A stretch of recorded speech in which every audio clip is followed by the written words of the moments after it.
Standard. आज हम इस वीडियो में आप लोगों के साथ डिस्कस करेंगे इंग्लिश रीडर चैप्टर 16। आज का हमारा टॉपिक का नाम है the best advice I ever had. ये एक बायोग्राफी विजय लक्ष्मी पंडित ने की खुद की एक एक्सपीरियंस जो है उन्होंने इस स्टोरी में शेयर किया है। तो उनके कहानी के अकॉर्डिंग देखो वो क्या लिखते हैं अपने राइटिंग में। The best advice I ever had, मतलब इससे बढ़िया कोई एडवाइस यानी कि उपदेश मुझे नहीं मिला था। और ये एडवाइस मुझे किससे मिला था? One of the greatest soul the world, पूरे पृथ्वी का एक बहुत बड़ा महान व्यक्ति से, जिनको पूरी दुनिया महात्मा गांधी के नाम से जानते हैं, ऑन ए सनी आफ्टरनून। अच्छा, ये उस समय की कहानी था जब maximum people passes through a period of anguish, मतलब क्या है, लोग दुख के अंदर से गुजर रहे थे। When their belief in humanity, जब इंसानों के अंदर दूसरे इंसानियत के ऊपर जो विश्वास था वो धीरे धीरे डिक्लाइन खत्म होते हुए जा रहा था।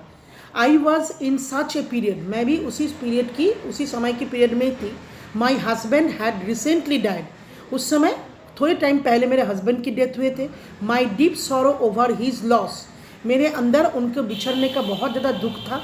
Was followed by the humiliating realisation that in the eyes of Indian law I had no individual existence, मतलब भारतीय नियम के अकॉर्डिंग मेरे लाइफ में मेरे हस्बैंड के बाद जैसे कोई भी वीडियो हो जाता है तो उसका कोई भी एग्जिस्टेंस नहीं रहता है। I had no individual existence along with other Indian women, दूसरे भारतीय औरत के तरह I had participated for years with men in the national struggle, मैंने भी जो है नेशनल मतलब जातीय संग्राम में मैंने हिस्सा लिया था, फ्रीडम में वर्किंग काम किया था, and suffering side by side with them, और उनके साथ साथ बाकी लोगों के साथ भी मैंने दुख उठाया था। Until it had finally been achieve, जब तक ये मुझे सब हासिल नहीं हो गया था। तो येट इन लॉ, मतलब कानून के आँख में, we women were still recognised, हमारी औरतों को पहचान, सबसे मेन पहचान क्या होता है? थ्रू आवर रिलेशनशिप, मतलब किस आदमी के मैं औरत हूँ, यानी कि मेरे हस्बैंड का परिचय क्या है। औरतों की अपना कोई एग्जिस्टेंस नहीं होते थे, उनके परिचय होता था उनके हस्बैंड के रिलेशनशिप के थ्रू। देखिए, no as a widow without a son, मतलब मैं एक ऐसा विधवा जिसका कोई बेटा नहीं है। I was not entitled to any share of the family property, इसलिए मुझे परिवार की जो संपत्ति है, प्रॉपर्टी है, उसके अंदर मेरा कोई भी हिस्सा नहीं है। Nor were my 2 daughters, even मेरी 2 बेटी का भी नहीं है। आई रिसेंटेड हिज गिलिंग पोजिशन, मैं मतलब इस तरह की स्थिति के लिए मैं अपने अंदर बहुत गुस्सा मेरा भर रहा था। I was bitter toward, मेरे अंदर जो है शिकवा, बिटर टू वर्ड्स, मतलब मेरे अंदर इतना कड़वापन भर गया था।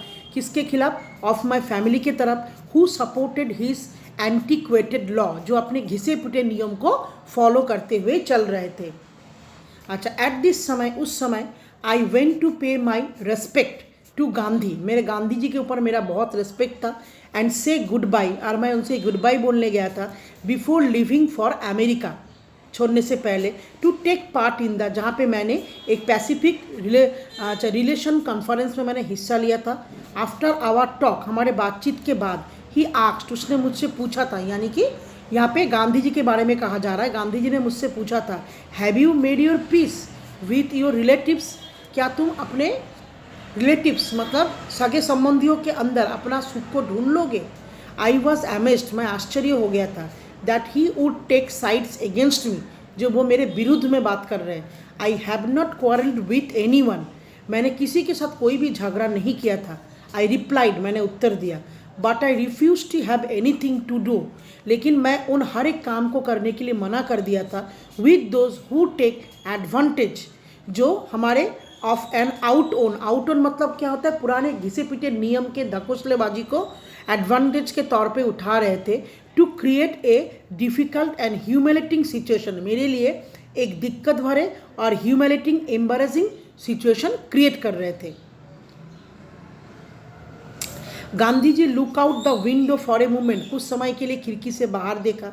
Then he turn to me, मेरे पास आए उसके बाद, एंड स्माइल्ड, एंड हंसते हुए बोले, यू विल गो, तुम जाओ, एंड से गुड बाय, और उनसे एक बार आखिरी बार मिलो।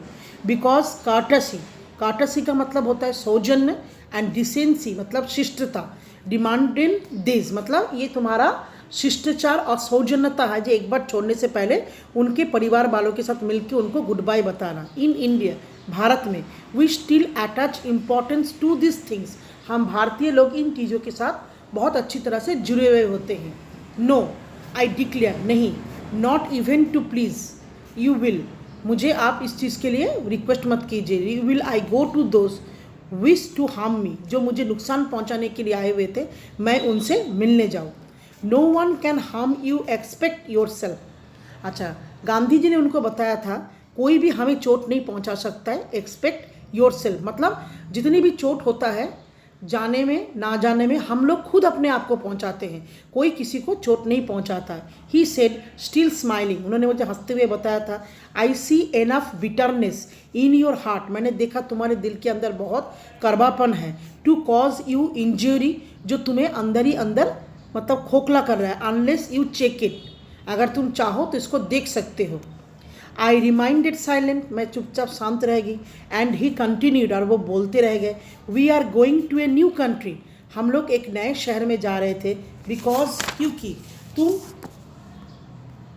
बिकॉज यू आर अनहैप्पी, क्योंकि तुम दुखी हो, एंड वांट टू एस्केप, और भागना चाहते हो। Can you escape from your self, क्या तुम अपने आप से भाग सकते हो। Will you find happiness outside, क्या तुम्हें अपने बाहर मतलब जगह चेंज करने से या बाहर देश में जाने से सुख मिल जाएगा। When there is bitterness in your heart, अगर तुम्हारे दिल के अंदर इतना कड़वापन है उसको लेकर तुम किसी भी जगह में जाके हैप्पी हो सकते हो। थिंक इट ओवर, इसके बारे में सोचो। बी ए लिटिल हम्बल, एक हम्बल तरीके से।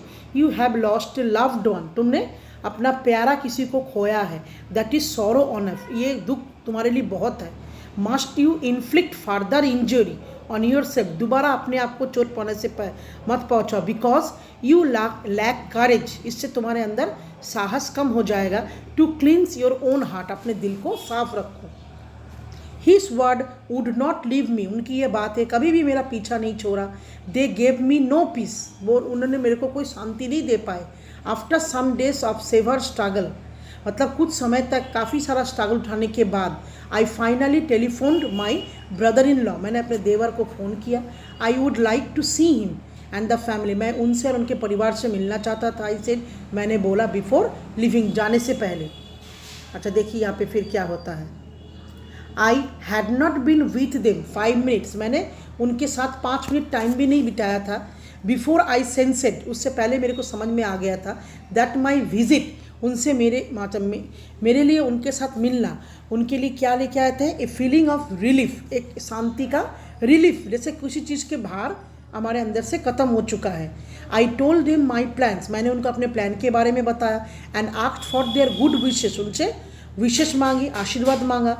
Before starting on this new stage, मेरा नए जीवन शुरू करने से पहले। The effect on me what miraculous, ये चीज़ें मेरे पर बहुत बड़ा एक मिराक्यूलस असर डाला था। I felt as if a great burden, जैसे मुझे लगा बहुत भारी सा कोई वजन मेरे अंदर से गिर चुका है। I was free to be myself, मैं अपने आप का फ्री रख पाऊँगा। दिस स्मॉल गेस्चर्स, इस तरह का जो स्मॉल गेस्चर्स जो था वॉज द बिगिनिंग, मतलब how the beginning of the significant change, मेरे लाइफ में परिवर्तन लाया। A year and a half later, मतलब 1 साल से भी कुछ टाइम के बाद आई वॉज इन मैं न्यूयॉर्क में हूँ। मैं Indian delegation to the United Nations का हेड हूँ, जहाँ पे इंडियंस लोग कंप्लेंट लेके आते हैं जो बाकी साउथ अफ्रीका के लोगों के ऊपर किस तरह का व्यवहार होता है, मतलब treatment of the people of Indian origin in the union of South Africa. Harsh things were said by both side, दोनों साइड से कड़वी बातें होती है। I resented the manner in which my opponent made personal attack harmful, मेरे opponent party जिस हिसाब से मुझे चोट पहुंचाते हैं उसी हिसाब से मैं उनको भी चोट पहुंचाती हूँ, टू इंडियाज प्रेस्टीज को and to mine. I struck back with the same sharp weapons, मैं भी उनको उसी तरह से चोट पहुंचाती हूँ। Then after a distressing duel of word, इस तरह से फिजूल बातों के डिस्कशन या काफ़ी सारा कन्वर्सेशन तर्क वितर्क के बाद I suddenly thought of Gandhi के बारे में तुरंत सोचा। वुड ही अप्रूव्ड, उन्होंने मुझे क्या बताया था। To he means were an important as the end, मतलब आखिर में क्या होता है वो सबसे ज़्यादा मायने रखता है। कितने भी हम लंबे कितने भी हम लंबी दौड़ दौड़े, perhaps more important what if we succeed in getting our resolution, हम अपने संकल्प में कितना सफल हो पाए, past by questionable practice that injured our self respect को भी कहीं ना कहीं चोट पहुंचाता है। Before going to bed that night, उसी दिन रात को सोने से पहले, आई रिजॉल्व, मैंने संकल्प किया, that come what may no word of mind would be light used in the UN from them on, मैं जिस तरह के बातचीत करती हूँ मुझे ऐसा नहीं करना चाहिए। आई लिफ्टेड द डिबेट बैक, मैं अपने डिबेट बैक करूँगी, अपने डिबेट को, तर्क को, टू वेयर इट बिलोंग्ड, वो किसी के विषय में क्यों ना हो। रिफ्यूजिंग टू, मैं रिफ्यूजिंग इनकार करूँगी, इस तरीके से प्रतिकार करने की जो प्रक्रिया है उनको, to score a cheap point, our opponent must meet us, हमसे मिलने आएंगे न्यू लेवल में, and from them on we argued, जिस फॉर्म में हम उनके साथ बात करेंगे वो मेरिट वाइज होना चाहिए। Before living the committee room on the last day, में कमिटी रूम छोड़ने से पहले, I went up and spoke to the leader of the opposing delegation के लीडर के साथ मैं मिलने गया। I have come to ask you to forgive me, मैं यहाँ पे आई हूँ कि आप मुझे क्षमा कर दीजिए। If I have hurt you by any word, अगर मैंने किसी भी बात से आपका दुख पहुँचाया है और एक्शन से, तो मुझे क्षमा कीजिए। ही शुक माई हैंड वार्मली, वो मेरे हाथ को वार्मली मतलब शुक करते हैं, तो and I have no complain, जो मेरे ऊपर उनका कोई कंप्लेन नहीं है। It was good to feel right with him, मुझे उनके लिए बहुत अच्छा महसूस हो रहा था, but even better to feel right with my self, लेकिन उससे भी अच्छा महसूस हो रहा था मेरे अपने आप में। Once more Gandhi ji advice had saved me from my self, इस तरीके से अपने आप को मैंने बचाया था। His word have helped me to retain perspective even in small matter, में काफ़ी मदद किया था। मेनी वुमेन, बहुत से औरतें जो सोचते हैं, जो रिक्वायरिंग नाइटमेयर, उनके लिए एक सपना होता है, जैसे अचानक से डिनर के टाइम हमने किसी को बुला लिया लेकिन डिनर रेडी नहीं हुआ या तो ख़त्म हो चुका है, और उसी समय सपना टूट जाता है और हम देखते हैं हम पसीने पसीने हो चुके हैं, तो relief to find it is only a dream, तब हमें एक रिलीफ मिलता है कि चलो ये खाली एक सपना है। But recently it rarely happen to me, लेकिन ये हैपेनली मतलब विजय लक्ष्मी पंडित के साथ ये हुआ था जब उन्होंने अपने कुछ गेस्टों को अपने घर में बुलाया था। गेस्ट कौन थे? The prime minister of the Great Britain के and lady Eden could hardly have been more important थे उनके लिए। हाई कमिश्नर देश के थे, यूनाइटेड किंगडम थे। आई हैड प्लान्ड एवरीथिंग मेटिक्यूलसली, मतलब विजय लक्ष्मी पंडित ने सारा प्लानिंग बड़े अच्छे से बनाया था, क्या क्या मेन्यू खिलाएंगे, किस तरह से फ्लावर्स और कैंडल के डेकोरेट होंगे। When the guest had arrived, आए थे, उन्होंने उनको ड्रिंक भी किया था, ड्रिंक भी सर्व किया था 2 टाइम था। आई सिग्नल टू द बटलर, फिर उन्होंने अपने बटलर को अनाउंस किया था डिनर के लिए। बट स्टिल वी वेटेड, लेकिन हम लोग वेट कर रहे थे। When for the 3rd time का ड्रिंक आने वाला है कि नहीं। I excused myself and ran down, मैं अपने आप को एक्सक्यूज कहते हुए नीचे किचन में पहुंचती हूँ।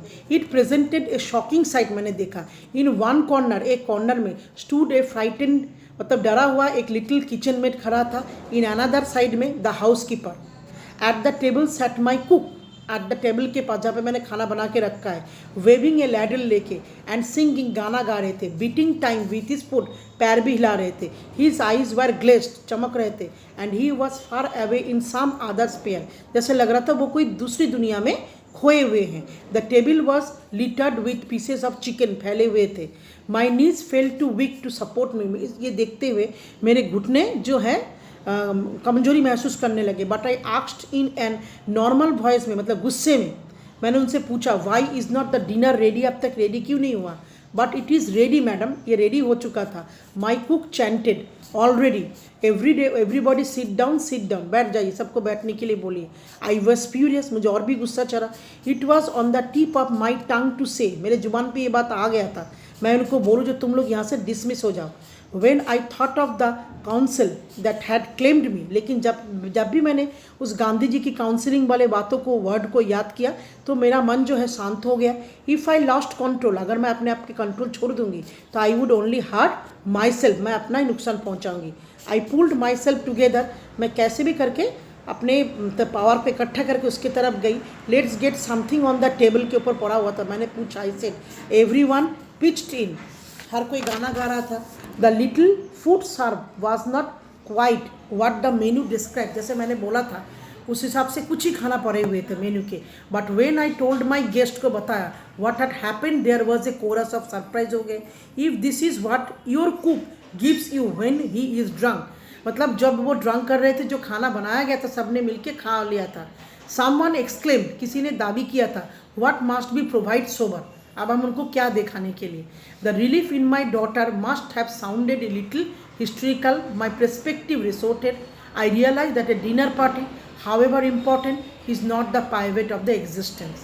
To retain a sense of proportion is an important, किसी भी proportion का रिटेन बनाए से proportion को important होता है, हम कितने अनुपात में इसको बना के रखें।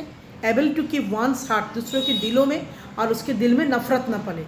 For all of us, no matter what our work, क्या भी काम कर रहे हैं वो उससे कोई मायने नहीं रखता है। मीनिंगफुल होता है जब हम किस हिसाब से कर रहे हैं। No one can harm you but your self, ये विजयलक्ष्मी पंडित ने लिखा हुआ था। गांधी जी का जो मैसेज था विजयलक्ष्मी की तरफ ये नहीं था जो it is wrong to experience negative emotions को या गुस्सा दिखाना, nor was his message that she should thought life along people, life लोगों को अनुमति देते to take unfair advantage of her. Rather what Gandhi taught, उन्होंने सोचा था, डेमोन्स्ट्रेटेड तो विजयलक्ष्मी को समझाया था, एंड रेस्ट ऑफ अस, हम सबके लिए, that we must not let the action of words of the other determine our response. तो magnanimous people make the choice to respond किया था to the indigents of to other based upon their own principles and their own value systems rather than their moods और anger. मतलब हम कोई मायने नहीं रखता है हम व्यक्तिगत जीवन में कितने गुस्सा कर रहे हैं, कितने हमारे लाइफ में कितने दिक्कतें हैं, डिपेंड करता है हम अपने काम को किस तरह से प्रेजेंट करते हैं और अपने काम को हम किस तरह से अंजाम देते हैं। हमारे अंदर कितने भी गुस्सा हो, कितने भी दुख हो, उसे हमें हमेशा कंट्रोल में रख के एक फेयर डिसीजन हमें लेना चाहिए। तो बच्चे इसी के साथ ये चैप्टर मेरा कंप्लीट हो रहा है। Thank you students.